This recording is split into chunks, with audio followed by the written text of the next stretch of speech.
Alright guys, what's going on? Welcome in. So, look, my favorite thing about YouTube, right, my number one, really the sole purpose why I'm on this platform, making videos to begin with, it's to connect with other diehard football fans from all across the world, right? This is something that I've wanted ever since I was like a young kid. Like me and my friends, like we all love football, right? We all loved playing. But nobody cared really about the National Football League except for myself. I would bail on plans on Sunday just to watch what's happening in the NFL, to watch the Jets lose. People thought I was a lunatic, you know what I mean?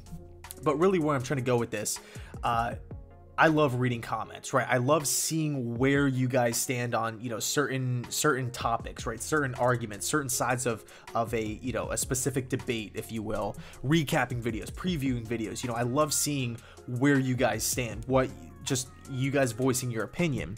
But there's a question, okay? There's a question that's been rearing its ugly head from time to time. It really, over the last month, I've seen it more and more, right?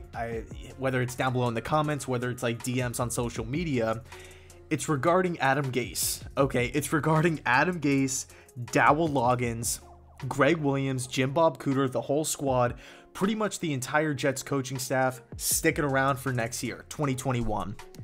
Okay, I get it. It's unthinkable, right? If that were to come true, we would pretty much be living in an absolute nightmare, okay?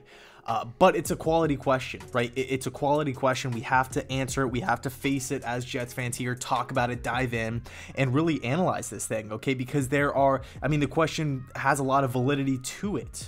So why is this question being asked, right? I think the first area that we have to take a look at, right, square one, it's ownership, right? It's ownership. It's Chris Johnson, okay? This dude is not dodging questions, evading questions, sidestepping questions, or saying no comment. He has literally done the opposite. Praise Gase, right? Ignoring the numbers. And I get that there's a reputation, a stigma amongst these billion-dollar franchise owners, that they are somewhat egotistical. It is their way or the highway. I'm not speaking for all owners here, but there is that, from afar, that reputation.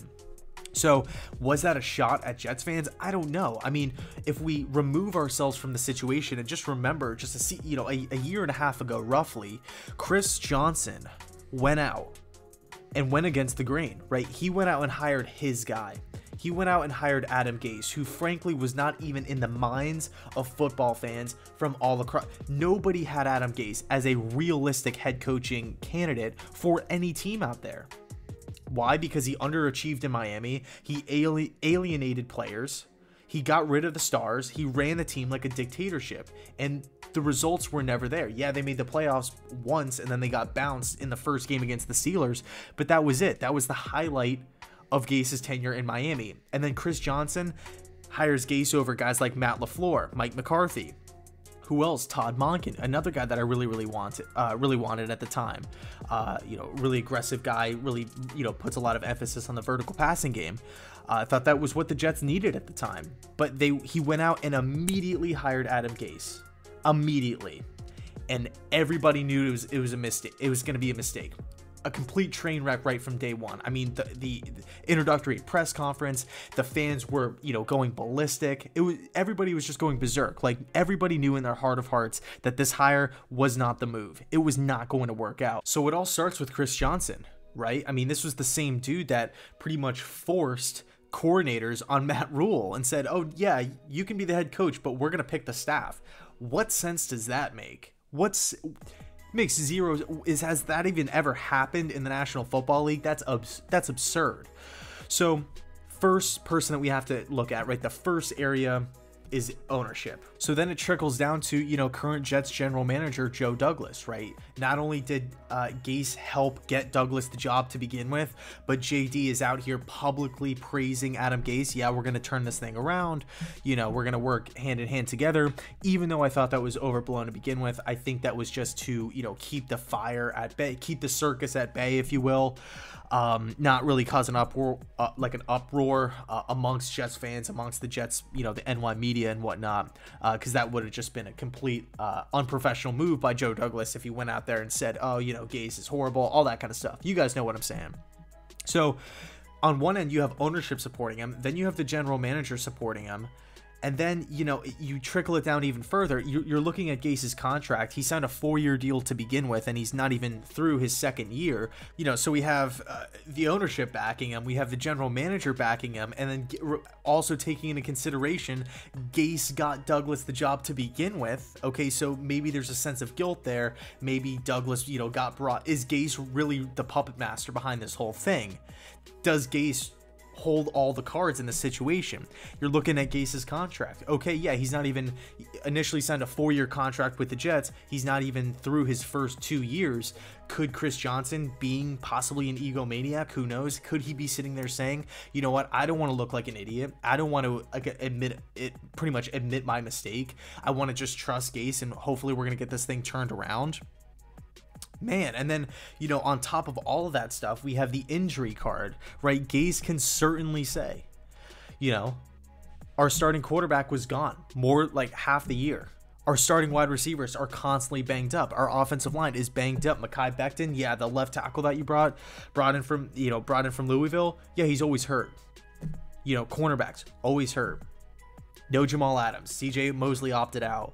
You know, Gase can certainly pull that card if he wants to, right? He can say, yeah, I'm pretty much playing with, you know, I mean, the team is already young and inexperienced as it is. Now you just stack all these injuries on top of it. What chance do I have to succeed at all, right? So it is a valid point, right? It is a valid question.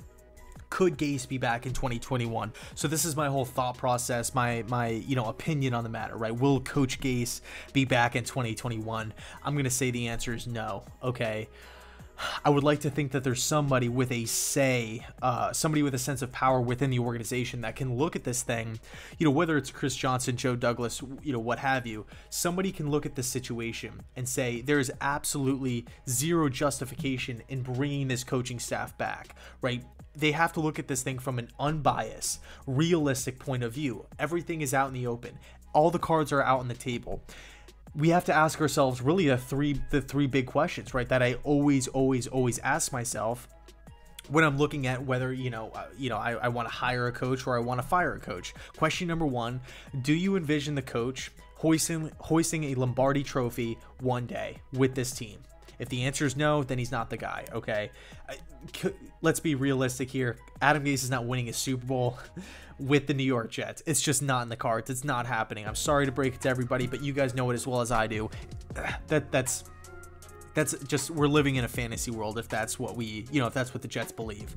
Okay, so that's question one. And then, questions 2 and 3, they go hand in hand, right? When you're looking at long-term success and short-term success, does Coach Gase bring a sense of stability and success to the organization? The answer is no for both of those. The locker room is lost. The offensive ranks are beyond dismal. The Jets are the punchline of the NFL. You thought the 0-16 Browns were bad or the 0-16 Lions? Get a load of the 2020 Jets. We are getting blown out of every single game. Injuries are... The team is just a mess. The team is a joke. Nobody wants to play for this team. We have to get a competent coaching staff in the building and build this thing from the ground up. I see no way, shape, or form anybody making an argument to bring Gase back, a person of power, Chris Johnson or something like that. I mean, can you imagine how irate the fan base would be? We all get the notification on our phone. Gase is going to be brought back for 2021. Hell, the Jets went 7-9 last year, and I was fuming mad when we brought Gase back last year because we all knew it was not the right move. It's not the right move. The locker room is lost, and when you have players not trusting the coaching staff, it's just a complete mess.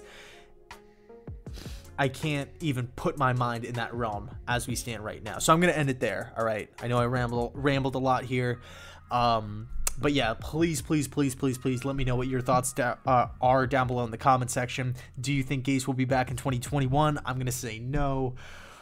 And real quick, I know I said I was gonna end the video, but I want to make one last point. Okay. The New York Jets, right, if they get the #1 overall pick and they get this gift from the heavens, right, this holy grail that is Trevor Lawrence, aka the greatest quarterback prospect to ever come out of college, better than Andrew Luck, on par with John Elway. If the Jets get that #1 overall pick, Think about all the bad years of Jets' bad QB play, all those years of suffering, all those years of misery.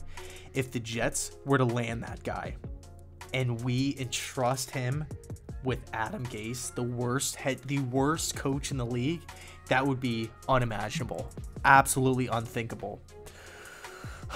Makes me sick thinking about it. So I'll leave it there. Let me know your thoughts down below in the comment section. And as always, thanks so much for watching, and go Jets.